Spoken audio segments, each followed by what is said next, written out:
Hey people, welcome back to Accidental Gods, to the podcast where we believe that another world is still possible and that together we can make it happen. I'm Amanda Scott, your host at this place on the web where art meets activism, politics meets philosophy, and science meets spirituality, all in the service of conscious evolution and, increasingly, in the service of finding and mapping a way forward to a flourishing future that we would be happy and proud to leave to the generations that come after us. With that in mind, my guest this week is Yannick Beaudoin. He's Director General for Ontario and Northern Canada with the David Suzuki Foundation, and Director for Innovation and for Ontario with the Wellbeing Economies Alliance of Canada and the Sovereign Indigenous Nations. In his past, David's been a marine geologist and spent 14 years working for the UN before he was headhunted back to Canada to form his role at the David Suzuki Foundation. And he brings to our conversation, I think, a particularly incisive view of where we are with our economies and our politics, and of how we can shift. All of this podcast is aligned towards how we can shift and gathering as many different views of that as we can get. And Yannick's is clear, concise, and I think really fruitful. On the way through, he mentions in passing the Three Horizons model and Theory U, both of which are, I believe, immensely useful if we want to begin to explore different ways of being, so I will put links to those in the show notes. And this is also the place and time to remind you that I do think crafting a narrative, a roadmap, ways through to a flourishing future that we would be proud to leave to the generations that come after us is the single most important thing that many of us could be doing. So the Throughtopia Masterclass, which aims to give us the tools to do that, will be open from the 1st of May and run through till the 16th of October. And if you want to know more or want to sign up, head to Throughtopia, THRUtopia.life. And in the meantime, people of the podcast, please do welcome Yannick Beaudoin. So Yannick Beaudoin, welcome to the Accidental Gods podcast all the way from Canada. Thank you for joining us. We're in the middle of Storm Gladys, I think. How are you? My absolute pleasure. I'm very good. It's a pleasure to be here. Good. And you're not having a storm. You know, usually it's North America gets all the wild weather and we sit in Britain going, oh, that looks bad.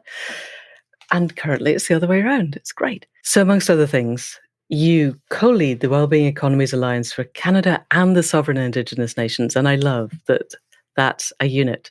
I'm kind of guessing that there may be political entities in Canada that don't consider that to be a unit yet. But am I projecting Trumpism onto Canada that doesn't exist? No, I mean, obviously there's been quite a history when it comes to relationships with Indigenous nations, both politically and societally in Canada. Obviously, over the last decade, there's been a lot of movement and discussion, debate, all kinds of different pathways opening on something called reconciliation. And so, long way to go. By no means are we near, but I think the fact that we're on that path as a society, having deeper discussions and conversations, is hopefully opening up to meaningful change, not just recognition, but really that allyship together, nation to nation. Yeah, so it's not just hollow words. And it seems to me that the whole of the Wellbeing Economies Alliance, Canada and beyond in the other places where it's taken hold, is about creating real change on the ground with real people in ways that can then spread kind of centripetally through communities so that it's not just yet another talking shop. So can you tell us a little bit about what it is, what Canada's involvement is, and what your involvement is? Yeah, obviously this is an interesting time in history, right? We're living a moment that's quite unique and disruptive with a global pandemic, but a lot of the well-being economies thinking and kind of formation started well before that, maybe 4 or 5 years ago, as a kind of a point in time to sort of say, yeah, it's great to have all these initiatives around greening the economy, cleaning the economy. But at some point, we have to start being able to sort of say, what is the purpose of an economy?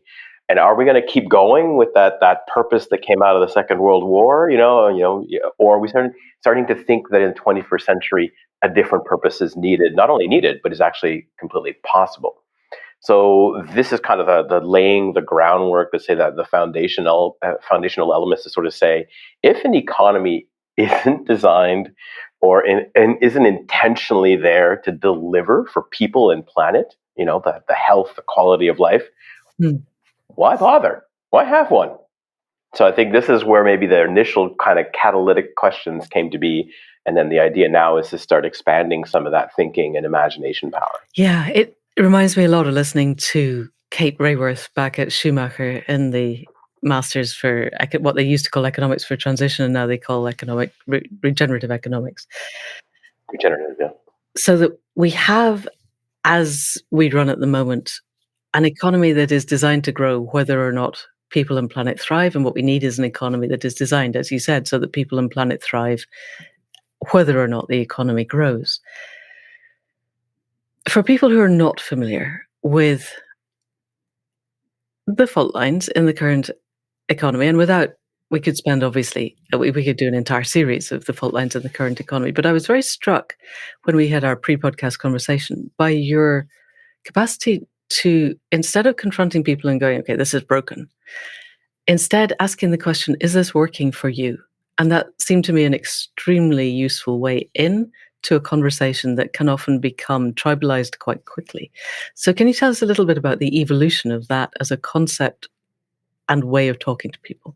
Yeah, I mean, it ties into a little bit what brought me back to Canada. I was living in Norway for about 15 years, and I got this call. I was working for the UN, got this call from the foundation and say, hey, wouldn't you like to come back to Canada and set up this space in strategic area in economics? I said, okay. So then it opens up two choices. You either go down the technical pathway, technical economics, we're going to remodel, we're going to use some ecological systems and put some numbers. Or you might go down a more narrative pathway, which is trying to myth bust a lot of the old assumptions and that old thinking to then re-empower. And so what I chose to do is like, okay, well, let's just have some conversations. Let's go out there in the times before when we were allowed to have big meetings, a lot of people, and did a lot of town halls across the Southern Ontario, some of it in Quebec and elsewhere, just to sort of see what were Canadians thinking when it came to the idea of an economy, this thing, this concept. And so one of the questions I would ask right off the bat is, can anybody tell me what the purpose of the Canadian economy is? To which I would get no answer. A lot of quizzical, thinking hard, steam coming out of the ears. And then that shocked me a little bit. Right? And then I would ask a little bit more questions saying, what would you like the purpose to be? And then I could fill a white wall full of designs and stuff. And they were all very, of course, qualitative based. And so, sorry if I lost myself here. They were all a bit qualitative based and based on the things that are really meaningful to people that have values around our relationships and our futures and the futures of our children. So then suddenly, I think that's what raised, at least in the Canadian context, there's a big disconnect. There's a big disconnect between what people think the current system does, which is apparently a blank if you're asking the average person just having a coffee somewhere, versus what their aspirations would be. Like, what should this system be doing? And so that, in a way, kind of laid the groundwork for us at our foundation to decide, well, look, it's very easy to tap into the technical, the models, there's lots of all kinds of alternative, quantitative models out there, and do it this way, do it that way. It's a lot harder to get into the root side of things. Where did these things come from? What sources of human imagination were used? And what would happen if we used way more, tapped into way more sources of human imagination than, let's say, the last go around in the late 40s? Yeah. I kind of like to pick back to the 40s and look at the Bretton Woods and things, but I think that might be a bit of a sidetrack. We might get to that later, because it seems to me, possibly because I live in the UK and possibly because I wrote a series of books about the Roman invasion of Britain, but that actually our value system is pretty Roman, that everything is dominated by the paterfamilias, who is dominated by the emperor. So basically there's a hierarchy with white blokes at the top. And they have a right to take anything that they want from anybody else by virtue of force of power, because our army is bigger than your army. And once we've established that, then we can continue to just tax you till you bleed dry. And I'm not convinced that it started in the 40s. I think that possibly the current system did, but the value system, the Romans didn't even invent it. It's just that they exported it very effectively. And then the British Empire exported it even more effectively. So I'm interested in how you are finding establishing new narratives when everything has a price. We know the price of everything and the value of nothing, and that the price is what matters. We all have to earn enough money to not be destitute, because there is a hierarchy, and we've all seen the people freezing on the streets. How does that play out, or are you coming at it from a different angle? Well, I mean, I think you hit kind of the nail on the head there with where do these assumptions come from? Where do these value systems come from? Where does the belief that it is normal to have a market full of food and a hungry person dying next to it because you don't have money? Money is just an invention. And so I think this is the hard part, but also maybe the rewarding part, right? If you really want to get into breakthrough thinking, imagination, new spaces, that first step of questioning and allowing ourselves to question these deep-seated underlying assumptions, that extraction is normal, that nature is a resource, that people are resources, right? On and on and on. And where did this come from? And like you just said, it comes from a very, very Western way of thinking, but there's no singular point in time to say, aha, that's exactly the day that all this became normalized. Of course not. It builds off each other, over time. And then after a couple of thousand years of that thinking, you start to see the manifestations in the systems we have. The challenge then becomes, okay, let's just change the system. So instead of GDP, we're going to have green GDP, and the system will be changed. And it's like, but you haven't yet questioned the underlying value or the value system. So, some of my initial conversations when I joined the foundations were with theologists. And the first theologist I had a copy with from University of Toronto just simply said, like, why, you're an economist, why on earth would you want to meet with me? And I just kind of put it out to him, a bit building on Nobel laureate Joseph Stiglitz, constantly referring to, we've turned into a religion, right? Economics is a religion. And then I put that to the theologist, say, if you were going to change a belief system, where would you start? And that was a bit how you start to influence it. It's not going to be a bunch of numbers and data, right? It's going to be something else. It's going to be getting into the emotional and the intuitive, things we've lost in our Western cultures, things that are taught or educated out of us, right? You have to become objective. You have to see the world in a very objective way. And it's like, again, an invention, right? All of that is negotiable. Every single thing in the human world is negotiable.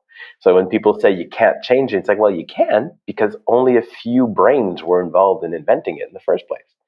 So I think, I know I've kind of gone off in different paths and different directions there, but that's a bit of where, again, I feel that some of the maybe untapped imagination potential from all the change movements of the last few decades, one of the areas we haven't looked into is, again, those deeper, messier, more complex spaces of the human condition.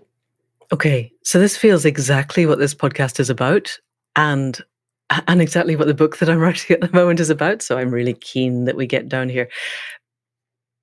So let's kick off with, on the We All Canada site, there's a beautiful green emblazoned bit that says, We All Canada is working to bring together a critical mass of people and organizations to reimagine and design an economic system that is purpose-built to generate well-being for all people and the planet. And there's a bunch of things in there that I want to look at. I want to look at critical mass. I want to look at the balance between people and organizations. But just at this moment, I'd really like to delve into reimagining, designing, and disseminating an economic system that is purpose-built to generate well-being for all people on the planet. How do we do that? How are you going about doing that? And so this is probably the age-old question in any change movement, right? How do you get to the desired change? And I think that the tension point again is a lot to do with Western thinking, right? We feel locked in a lot in environmentalism movement, social justice movement. We still come from a very Western way of thinking, a very linear project management approach to change. And so if you can park that for a moment and then say, okay, well, if we repeat, and we're still not getting, using that process, the outcome we want, maybe we have to start looking at the process. And so I think in our space, we're trying to let go of, and I'm saying by no means am I completely there either. It's a struggle to get over that programming, to then say, okay, so change is always happening. Great. It's constant in the universe. Nothing is static. Yay, done. Change is happening. Now, giving it some kind of a flow or a direction. Okay, that's our role. Is that linear? Is that going to be, well, if we do this much for a month, we'll get to that. And then after that, we'll get to that. That's not how belief systems, value systems, societal and cultural systems evolve over time. There is no linear piece there. And so then when you try to look at the elements of creating imagination spaces, inviting in for real generative conversation. And so I use the English terminology of it takes time, not in the sense that everything has to be decades and decades and we need time, just that it does take time. Gifting ourselves the ability to be in a space for more than 5 minutes. I mean, some of the conversations I've had with decision makers over the last decade, sometimes some very high level ministers, presidents, prime ministers when I was in the UN, and you'd get them in for an hour on something. And I would always get the comment on the outside, I have never had an hour to think about one thing in like who knows how long. Wow. Thank you so much for this 1 hour. Wow. Isn't that amazing? Because in that hour, you start to not just see the top layers of the issue, you can start to get into some of the deeper layers and go there. So I think that's sort of how we have to come at things when if we're really committing to profound systems reinvention, reimagination, these ways of thinking into the world that have to change. And that is delicate. That is not immediate. That is not predictable. At most, you might do your work to raise the potential for potential. So that's a bit sort of the foundational pieces we're trying to work. And again, it is a struggle, right? I come from the same background as A to B project management, and then you're trying to move into something that isn't the knee-jerk reaction of problem, we will solve it with one meeting. Yeah, or even we'll create a 5-year plan with a strategy and we'll be able to we have to have markers along the way to prove that we're going in the right direction. If all the 5-year plans in existence today we'd probably be in the Garden of Eden. There are the occasional ones, Stalin had a few that I'm not sure we would have wanted to see go all the way through. I think the current executive in the UK probably has several that we don't want to see go through. But in the meantime, so we're looking at a complex system where we're acknowledging that it's complex. Nothing is linear in complex systems. And yet, we are nonetheless watching the basic physics of a climate and ecological emergency happening around us. And so there is a degree of a incentive to keep moving. And I'm wondering if you know of some of the examples on the ground of things that are happening to begin to move this along. Because one of the things that I saw on the general Wellbeing Alliance website was that it set itself, I think, 10 years to exist in the belief that if it does its work in 10 years, it won't need to exist anymore. So it's created its own time capsule, so to speak. Are you familiar with any of the projects that are moving that are helping us? Well, I mean, let's put it this way. Since the beginning of time, human time, there's always been efforts and initiatives to change something, right? It's a constant piece of the human condition to want to improve, to change. The challenge we have today is we don't often see all these wonderful things happening, and they're not necessarily impacting yet the mountain, because oftentimes, even in change movements, we don't like to focus on the mountain. We like to fight the mountain. We'll try to chisel at the mountain. We've got to fight the system. But the idea of, okay, eventually, to be successful, that system can't be in place anymore. There has to be something reimagined. And it is very easy to envision, right? If you ask, 100 people around a table, envision the future. There's a lot of universal responses to that question, and it's pretty easy. We've had them for tens and tens of decades in the UN, right? It's the SDGs, this beautiful utopia. That's easy. Imagining the future. We share, at a human level, pretty much the same aspirations. And then oftentimes the second easiest thing is, okay, how do we get there? And we'll come up with all kinds of wonderful plans and strategies. Beautiful. And we're still not there, right? So there's something else missing. And oftentimes, okay, what is that shadow space? What is the thing that we never want to talk about? And it is that transition space. How do you help sunset something that's in the way in a manner that's not necessarily take it all down tomorrow so that we suddenly magically have this brand new, whatever. So how do you sunset in order to sunrise? And of course, some of the theories, social process theories like the horizon theories are a little bit in that space. How do you keep that hold strong, the vision of that third horizon, the future we all want, as we try to get into this transitional space where all these paradigms are mixing together. But the present, the first step, the day we start looking and talking, is the present, right? It's not something else yet. It is there. And so I think being in that spaces of holding, especially as change enablers, right? I don't like when people try to call me a change maker. I don't want to make anybody change, because the first thing we're conditioned to do as humans is never. And so enabling that change is where I think these different movements have to start looking into, where it's not, again, just fighting the current system, but also giving some of that energy, that commitment, that imagination to, all right, what can we reimagine together? And not necessarily jump right away into the 5-year plans. What is holding us back? What is it that the resistance, let's say this inertia of that mountain? Why is there inertia? What do they feel? What does that part of the system feels it will lose if it changes? Yes. And how might we affect those perceptions? Are they real losses, or potentially is it actually a gain? And how do you reframe? But all of those things is not built on the same social process of linear time, right? Of, if I give enough effort today, tomorrow, and enough data and enough numbers, everyone will change. Yeah, because as you say, if it were going to happen, it would have happened by now. And the definition of insanity is doing the same thing time after time and expecting a different result. So I'm remembering Cory Doctorow, the amazing and wonderful Canadian novelist, in Walkaway. And there's a sentence in there where he's created this extraordinary world in the near future where he has the Zota rich, who are, they're all Zuckerbergs. And everyone is a wage slave to them except the people who walk away. I'm not giving anything away on this novel. That's on the back cover, and it's well worth reading. And he has a statement from one of the Zota rich which says to the guy who's trying to take the system down, it's not about money, it's all about power. Money is just a way of keeping score. And so it seems to me that the people who are actively working to maintain the system that currently exists, broken as it is, are the ones who feel they have power and don't want to lose it. And we could spend the rest of the time discussing the nature of empowerment and power, and whether it really is power and whether it makes them happy or not. And let's not, because we've been there before.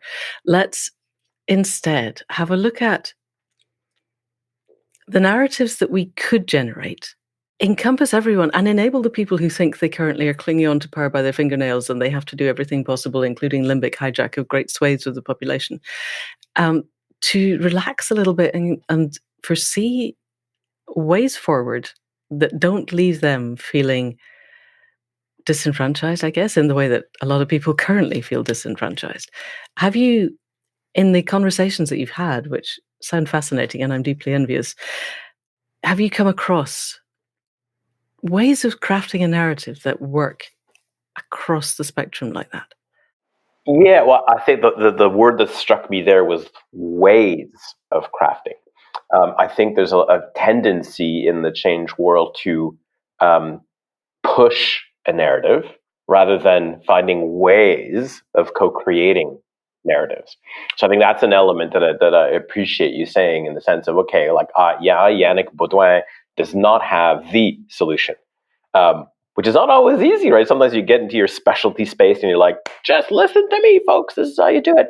And now you're trying to, again, uneducate yourself from that and say, actually, together we might come with something. And that's where it opens up then to sort of say, okay, are we pointing the finger all the time to the billionaires, the 1%, right? We're creating this unhealthy battle line. Oh, the 1%. So there's ways of doing that to present the observation that is real, right? There is a lot of material inequity in this world, and this is evidence. Is on the other part of calling these names, naming these names. You're the 1%, and you're the. I think that's the challenge space, right? To sort of say, how might you approach a group in society? For a lot of it is just kind of luck. A lot of it is also the fact that if you make your first million with hard work and innovation, you never have to do anything else, and then it becomes 100 million, and you haven't done anything, right? It's just kind of self-replicating, because of the system again. The nature of capital. The nature of capitalism, yeah. And so I think it's when I and this is just my personal opinion, when I have conversations sometimes with, let's say, influencers in that system, right, wealthy people, whatever it might be, there's a lot of fear. Fear is it's hidden. It's not, oh, of course I'm not afraid of anything. But the fact that you would say something like that about change. Oh, what if we moved away from, oh, you're such an anti-capitalist, Yannick. And it's like, that is, to me, said from a source of fear. I'm afraid that if we change the rules, I will lose something. I will lose my power. This is usually the thing to fear the most. My influence, my lavish lifestyle. I don't know. But it's a fear of loss. So then a lot of times you would have a natural kind of ally, right? Again, if you take the I won't name names, but let's say the billionaires of the world, sit around the table and say, hey, what's your vision of the future? I don't think you'd find, well, maybe the previous occupant of the White House, but everybody else would probably not say, oh, I can't wait to take advantage of everybody and destroy the planet even more, right? They all have families and kids, and there's a sense of universality there. So that fear is one space that we have to learn to be better at engaging with, at creating safe spaces with. And then you might start to see that what you thought was the other side, for the most part, does share the same vision of the future, just a very different idea of how to get there. And then deconstructing, some of those rules, like you said, those algorithms, those places, those ways that capitalism self-replicates itself. And I should preface, when I use the word capitalism, it's just the definition of today's system. It's not necessarily pointing and saying we actually have free market capitalism, which of course we all know we don't. We have manipulated pieces. But in that sense, this is the vernacular of the day. It's trying to find, again, spaces where we can come together with the fear of change and say, what would it look like if we start to build the pathways? Not to say Monday to Tuesday. And so in the process of that with the Wellbeing Alliance, and I understand, I think the website went live about 2 weeks ago, so we're in the early days, but are you having those conversations, and are they proving fruitful? And are you finding a value system? I'll do that question again. Are you finding a common value system underlying that people can begin to buy into it? So I'll preface this, or I'll add a coda of, it seems to me, and perhaps I'm just listening to a bunch of collected podcasts, but that there's a lot more people in business and in big organizations and companies who 10 years ago, climate was something on the horizon, but they didn't really take any notice of it. And now they really want to be able to do something, they just don't know what to do. Are you finding those people and holding these conversations with them, and are they fruitful? Yeah, and I'll just start by saying it's the We All Can website. I don't know, I'm going to mix it up with the We All. The We All's been around for a few years. And yes, as we started to move into this design space for the We All Can, like, well, what would this be? Some of the conversations were, of course, with folks in the entrepreneurial side of things, the business, the corporate. And what's been interesting there is you get a very different response if you create a space that's very much about inviting the company person into the space. You get a very company person response. If you're able to invite the same person, but without the company role leading them into the space, you get a very different response. Oh, right. And so that's sort of where we plan to kind of do our best to nurture that space where, yes, of course, your identity includes your professional, your personal life. But a lot in these spaces, we dominate with our professional, right? We come in and we'll speak the line of the organization. NGOs are no better. We do the same.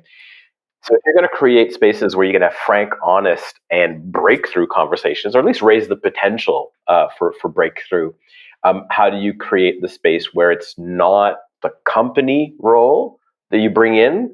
It's there, it's your experience, but you bring in your human role. Because again, the one thing that ties us all is we all human. Now, again, maybe the previous occupant of the White House might have. Not that we're othering anybody. But I'm really curious. So let's set up a situation hypothetically where you bring in someone in their personal role, but in their professional role, they're quite high, but not totally high, in a big company that could influence a lot of people. And as a human, you get interaction and you can see generative threads of ways forward to a different way. They then go back to their company. And the problem being that if you've got them with you in their company role, you've got the company person. They go back to the company and they're the company person. If they go in there as a human being, they'll be minced in a lot of companies. How do they then help bring the humanity into the company? Is that a threshold that you're crossing yet? Well, and that again goes back to that tension of in the change movements, we have this natural tendency, I call them 20th century change movements, to expect an immediate result. Whereas if you're affecting forms and function and beliefs and values, the immediacy, you have to let go of the immediacy and trust that the more of these conversations you have, and the more people that go back perhaps to their system, will still have, it may be a small influence, but may have enacted a certain change. You'll never know about it. You might never know. Sometimes you're lucky and somebody comes back, hey, thank you. I had this chat with you the other day and at workshop, and now usually a lot of times is, I took on a new job in the nonprofit sector, which is great, is beautiful.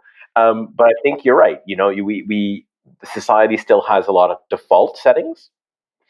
And so you can come temporarily into these spaces, these bubbles maybe, and have really, really amazing, rich conversations that do have breakthroughs. And then you will go back into the default setting of structures. Does that mean the default stays static? I personally believe it doesn't. The more people go back into these spaces, they're nudging the default, right? And you're starting to see attempts and manifestations, especially in the business world, to do better, to do good, still tempered by the fact that the structures and the definitions and the defaults are strong, and you might do some good, but not necessarily transformative at this space. I think eventually in the business world, I have a lot of conversations about the instructions of a business, right? How do you create sustainable business if the instruction manual that defines what a business is, corporate governance law, for example, has no idea what you're talking about? Well, corporate governance law was invented and imagined by a few human brains. So we can reinvent those. So eventually, that's where you might start to see, and you see pressure on that now. You're starting to see conversations. You have some governments thinking, maybe the purpose of business isn't to make oodles and oodles of just money. Maybe there is a societal link. Oh, okay, how might we? To me, that's a sign that you have had people go through conversation spaces here and there. They go back to their default systems and nudged the default. Yeah. So coming back to something you said earlier about the sunset of the old system. And at Schumacher, we used to talk about landing the plane. That what we were trying to do was take a 747 in full flight and turn it into a helicopter in the air, and that's probably quite hard. What you really want to do is get the plane to land first, and then you can build a helicopter and get it to take off. And I noticed someone on Twitter as the pandemic was hitting in the days of 2020 when it still felt like an opportunity and not a crisis a bit, saying, the plane is landing. This is it. The plane is landing. We can now do it. And we didn't. But you're talking about sunsetting, landing the plane. Do you have a concept of how that process might unfold and how we could consider whatever evolves after it, the process that would bring that into being? Yeah, and I guess any idea I put out there will be only probably a tiny part of all the different processes and things that have to happen, right? The phenomenology of change. And so, sunsetting, we do that in some sectors of the economy. We do that in some sectors of politics, right? We'll say, okay, well, on this date, we will end this particular activity. And then so that gives us a 5-year. We're already doing it, let's say, with these pledges for net carbon zero, right? Which, let's not get into that from my perspective as a geologist.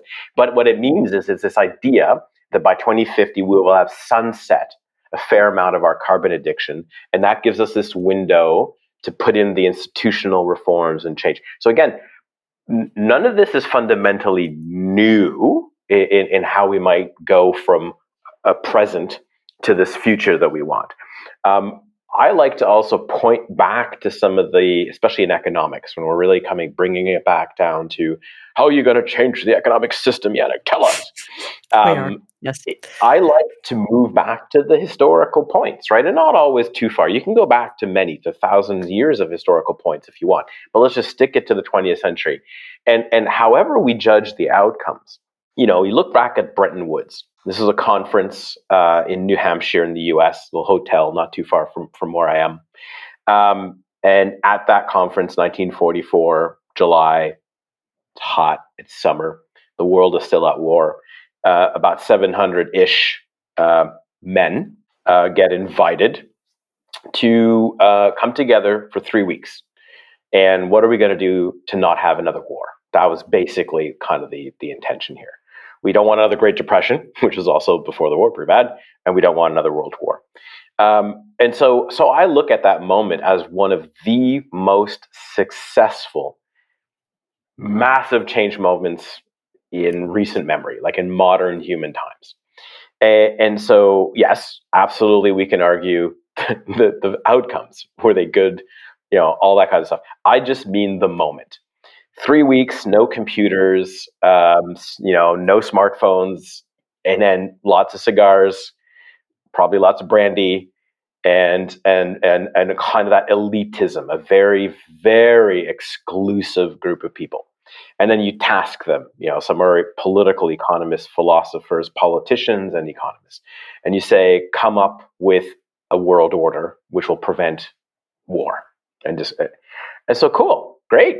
700 brains came up with something and we implemented it. Well, not only did we come up with it, we implemented it, which is also a challenge these days, right? We come up with a lot of ideas, we just don't implement them. And so when I've had conversations with people from across different backgrounds in society, roles, influence, cultures, and just point them to that moment, because of course we don't get educated about this in school. And even if you take an economics degree in a conventional university, you might get a little tiny, the Bretton Woods system, right? And its evolution, but not really about the process. But when you delve into that box and you show people, that's all it took. And then usually the questions I get is, wait a minute, why do they all look like you? It's like, all right, now we're getting somewhere, right? So if you decide to take a teeny fraction, 1/2 of one culture's worldview, right? The white male worldview, which is nothing wrong with white males. I'm white male. But you take only that worldview and you give it a canvas and you say, paint on the canvas, you'll get something. Maybe it's a beautiful picture. Ooh, who knows, right?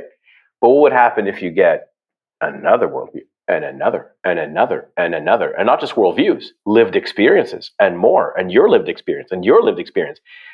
That canvas can only get more beautiful. Obviously, not like just throwing paint at it. Structure is important for something. You have to be able to give it a good foundation. But man, there's no way we would come up with anything worse, right, than what we're living with today.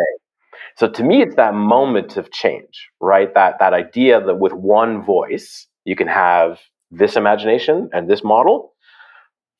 Toronto has 180 languages spoken in the city of Toronto, 180 voices. What would that come up with? What would 300 voices come up with? On and on and on. So by embracing plurality and putting that at the core of the process, gosh, I think it would be limitless what we would come up with. And all with the universality that I mentioned earlier. We all share universal truths about what the future should be like for ourselves, for a healthy, society, for a healthy planet. Those are it's very rare again that you wake up and you meet somebody, I would love a future where there's way more pollution. No, right? There isn't that. So you have that weave, and the only thing that we struggle with is that process. But if you can point to some of the most successful ones, you can say the process was amazing. The outcome, meh, not so good. But the process doesn't take a lot of time to change the world. Doesn't take a lot of people. Yeah, 180 different languages in Toronto. So have you gathered representatives of all of those languages and brought them into one place and created a space where they can build something? Well, I mean, I don't know if we'll ever get 180 languages in the same space, but I think that is some of our process pieces in this kind of work that we're doing and developing is exactly that. How do you create imagination spaces? How do you bring people together to start tackling the myths of the current model, the myths of where it comes from? Looking back into these moments in history to sort of saying, well, if they were able to do that, we could probably do something different. And then just sort of showing, again, the bridge between past into the future. So yes, I mean, that is the core kind of essence of how we're trying to design these spaces and letting go of what those spaces might deliver. I might have my hope as Yannick of what the space will deliver. Canada will go beyond GDP in 2025. That'd be great, but that's just me. So that's just my part, my ingredient added to the dish. What are we going to come up with together in these spaces is really unpredictable, but I already know cannot be worse than what we have today. I so don't want to test that thesis, but yeah, I think you're right. Yeah, I can. Yeah, it's so hard to imagine. Quite a lot of our writing up until now, people create dystopias without effort, and they're actually quite a lot worse than what we're living in today. What I really would like to do is create the space in which people can create the ideas and the fiction and the narratives that would carry us forward, which would mean I would need to sit in on a number of these 600 people conventions and listen to what people were saying and see what arose, which would be a very interesting concept. So, speaking completely personally, and one of the things that I think we hit is this human exceptionalism that tells us we're at the top of the pyramid and we've created all the mess and we have to fix it, which is a huge kind of weight on our shoulders. And also it's a complex system and we're not really designed to function and think in complex ways. So what are we going to do? And in my connecting to the gods of the land, whatever we choose to call it, I'm developing problems with the word shamanic, but mostly because I've heard a lot of people with problems with that word. Whatever we call it, has come to seem to me that what I have to do is listen to the gods of the land and ask, what do you want of me? And then do it. And that's my job, which takes a lot of the pressure off I helped to make this mess, I have to fix it. I just have to be the best that I can be and respond in real time to whatever is asked. And I'm wondering whether within the work of We All Canada, We All Anything, there is any instinct towards a spiritual foundation, or whether that's just too complex and possibly too toxic because there's too many belief systems involved and it would just bat up against people. Well, I mean, it depends again how you define spiritual, right? So if you're moving into qualitative spaces of working together and finding change, that involves trust and relationship. And many people will say that as you start to trust each other, as you start to build deep, nurturing relationships, you are touching a spiritual element of the human essence. Great, fantastic. I mean, I won't. I think that's beautiful. So I think it just depends on, again, sometimes our knee-jerk reaction to spirituality is some kind of religious piece or a belief system, or doesn't have to be. For some, that's great, and as long as it's moving into that nurturing, collective nurturing, self-nurturing, all of it is nurturing and generative, then there's no, you don't have to stop and pause all the time for the definition of how do we define this. That's, again, a very Western way of doing things, where we're educated to define ourselves, so, to define everything. So I mean, to me, that the act of imagining something new is a spiritual act. It's impossible for me to do it alone. If I do it alone as a dictator, you probably eventually. Yeah, but as a writer, I do there. it alone all the time. But then I'm just offering it out into the world for people to take in and weave in with what they already know. And it's not a prescriptive thing, and it's not that it carries any weight behind it. And I'm still, yes, I would totally agree that connecting with other people, if it is genuine, heartfelt connection is part of what spirituality is about. I'm wondering, because this is the Wellbeing Alliance of Canada and the Sovereign Indigenous Nations, whether the Sovereign Indigenous Nations and the representatives thereof bring in connecting to the earth, not just connecting to other people, as an integral part of what they do, in a way that, without telling other people they have to do it, who haven't been brought up in that way, whether that has a ripple effect. Yeah, in a way, what it offers is a timeless perspective and a contrast, right? It's not trying to. You don't want to romanticize somebody else's worldview or culture or lived experience. It's not. It's not the point of doing that. You don't want to co-opt it, for sure. So how do you learn with it? And so if we're coming at from different, it's not just Indigenous, there's Eastern ways of thinking, right? The harmonious web of life and all those philosophies that underpin value systems that have pretty much been erased, right? At the economics and our political systems, those have all been, even our education. So noticing where these still exist and operate in the world and function and deliver, then offers you an ability to sort of say, okay, so wait a minute. So what you're saying is, if I take a pause, reflect on this a bit, and sort of notice that there's other ways of knowing the world, of being in the world, that can open up new possibilities for me. Oh, okay, wait a minute, I'm willing to take some time. So I think it's that is sort of, a lot of the Indigenous elders we work with, what they're offering is a deep, deep, deep insight into relationship, which in the Western worldview is transactional in most of the time, right? And again, in some cases, again, I'm not throwing the baby out with the bathwater here. There's a lot of, in every worldview, there's some good, there's goodness, and there's some bad. I mean, it's just a duality there. But I think if we're able to start to notice how we've erased relationship from so much of the Western way of being in the world. So the relationship to the world, the relationship with each other, the relationship with, we still call it nature as if it's something outside. Whereas in Indigenous languages, you don't have this externality of nature. But even with our own inner spirit, we have bad relationship, right? We stress about these strange things, and we beat ourselves. We judge ourselves harshly. And so relationship, I think, is how different worldviews look into that space, and how then you can turn that into a new pathway for working together towards something. And so again, a lot of it is deconstructing 2,000-3,000 years of developed programming, right? Whatever you want to call it, and then sort of say, how do you pause that enough to give yourself time to experience a slightly different, maybe eventually a really profoundly different way. Indigenous elders will tell us that it's not about going back to something, it's going towards something through. Again, circular time, right? You're not looking at it in a linear way. Yeah. The seven generation, intergenerational approaches to thinking. In some of my geology work, I used to call that four-dimensional planning. Oh, cool. Where time is the fourth dimension. Yes.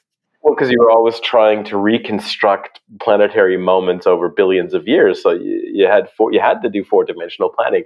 And at one point, I brought that into the UN. I was like, hey, let's do some four-dimensional planning. But then later on in hindsight, and I go, in a way, you can use that language if somebody responds better to four-dimensional planning rather than seventh generation, looking ahead.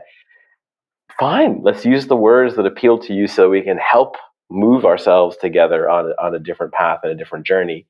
So I don't know if that answers anything specific, but I think it's sort of a landscape, to try to tie in and weave all the different aspects of ourselves as beings. Also understanding we have a lot of embedded hubris, right? This idea that the youngest species on the planet somehow understands life to its fullest is probably a lot of hubris. So I like to compare the human species as 2-year-olds in a sandbox. It's about our evolutionary age. So we have to be careful to expect too much, right? We're learning. We're still learning along the way. We're still trying to kind of experience different aspects of life and sort of weave it together. But we have very young systems, young ways of thinking about living and life. And so how do you help it along without having too much of this idea that we're perfect? Yeah, it seems to me, and I stand to be corrected, that the kind of weird cultures, the Western educated, industrial, rich, democratic 2-year-olds in a sandbox, particularly our elected leaders. But that if I think of some of the Aboriginal elders so native Australian Aboriginals that I've worked with, they seem to me very wise, very mature. Actually, all of the native peoples that I've worked with in a spiritual sense have all seemed to me very grown up compared to. It's as if somehow Western culture got stuck at the 5-year-old toddler stage or whatever. I don't know kids very well. I'm sure 2 is probably right. But that therefore, at least we have a blueprint of what adult human could look like. And yes, absolutely. We can't go back. There's no point in even trying. But we can definitely move forward with a sense of what we could be moving into. And doubtless when we get there, it'll be different. Because even in our 2-year-oldness, we've done amazing stuff. Mm-hmm. Yeah, human creativity is just astonishing. It's just learning to use it in a way that has a different value system, I guess. Well, and imagine that's the some human creativity. Let's just stick it to the last 1,000 years. The some human creativity of a tiny, tiny, tiny amount of people. Even today's economy, most people are not asked to be creative. And if they are asked to be creative, it's to sell more stuff. And so that creativity is even the biggest breakthroughs we've done technologically. Imagine if everybody was tasked with artistic creativity, engineering creativity, scientific creativity. Wow. Yes. And given the resources to not be stressed in their lives, to be peaceful enough to actually create instead of just having to pay the rent. We just made an argument for universal basic income. Yes, we have. But we can address that another time. So we're very nearly at the end. And I'm wondering, Wellbeing Alliance Canada is relatively young, but is hitched onto the rest of the Wellbeing Alliance, which seems, as far as I can tell, to be Scotland and California and New Zealand and maybe Wales and Iceland and a few cities around the world. So there's beginning to be more Wellbeing Alliance things. Either with Canada or the general Wellbeing Alliance, have you a sense of where the next steps might be? Well, I think at least for the context that I'm working in specifically, so in the We All Can context, our next steps are start to create those fundamental imagination spaces, to design them, to invite into them. One of them being at the very kind of pan-Canadian nation-to-nation piece, and then one experiment a couple of experiments at the more kind of places where people live, the cities, the town level. And just again, to sort of see, with that kind of overarching aim of reimagining the purpose of an economy, how do different people with backgrounds, all kinds of backgrounds, positions in the system, whatever it is, what is their take on ways forward? What is their take on a deeper reimagination? So for us, those are the two kind of concrete spaces. And also a little bit of myth busting. I mean, we do like to tongue in cheek make point out the absurdities sometimes of the current model, the obsessions that the model has, and then try to bring it back to the human equation a bit and go, does that make sense? And then see people's eyebrows, right? No, that doesn't make sense. You're right.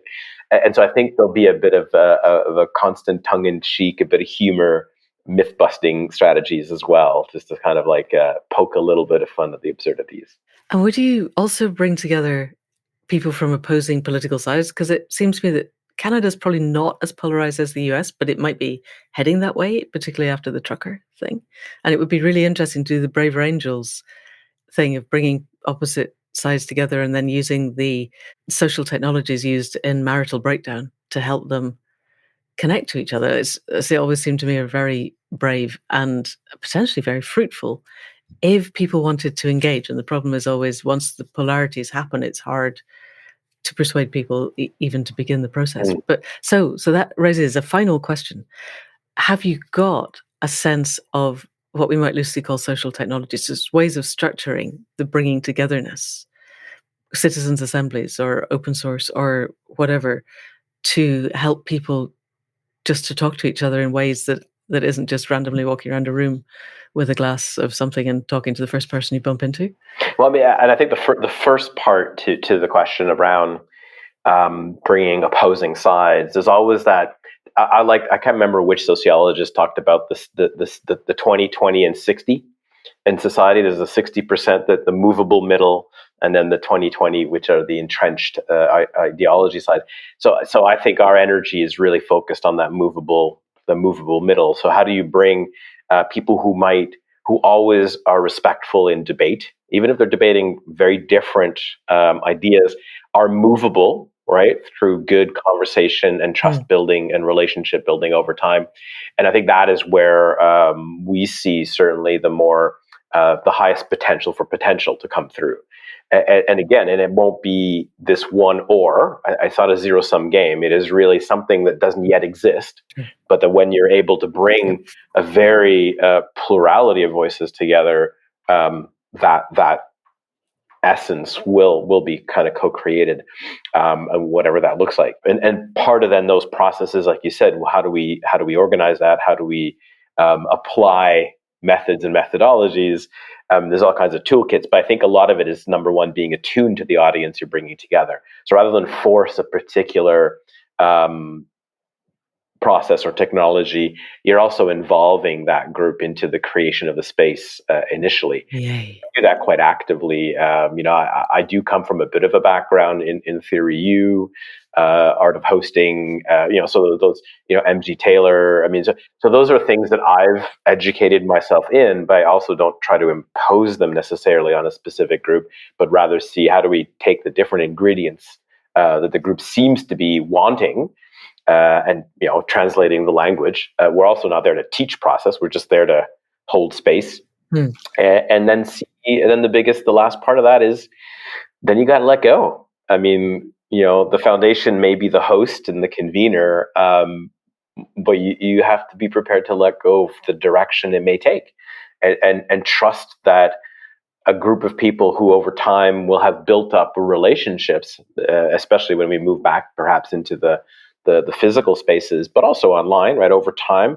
they'll get vulnerable with each other. They'll trust each other not to go and tweet about it. They'll get into those social kind of dynamics that eventually are conducive to, all right, let's really talk about this. Let's really sense into this. Let's really see what we can do. And that might be, we're going to take down the bank. No. Okay, if you guys have an idea on how to take down a bank. But I think the point is just not, once you've created the space, once you've done your best to invite in, you got to let go as an organization in a way and be part of it, not ignore, not go away. You're just part of it. Take the risk, the same risk everyone else is taking. Yay. That feels fantastic. So what I'd really like to do is invite you back a year from now and find out how that process is going, because that would be completely fascinating. But in the meantime, Yannick Beaudoin, thank you so much for coming onto the Accidental Gods podcast. It's been so exciting talking to you. It's been such a pleasure. And you've also got me thinking about a lot of new things. So this conversation was fantastic. And that's it for another week. enormous thanks to Yannick for the clarity and depth and breadth and sheer exuberance of his ideas. It was such a pleasure and an inspiration speaking with him, and I genuinely do want to catch up again in a year and find out how those massed conversations in Canada have gone. And long before we get there, we will be back next week with another conversation.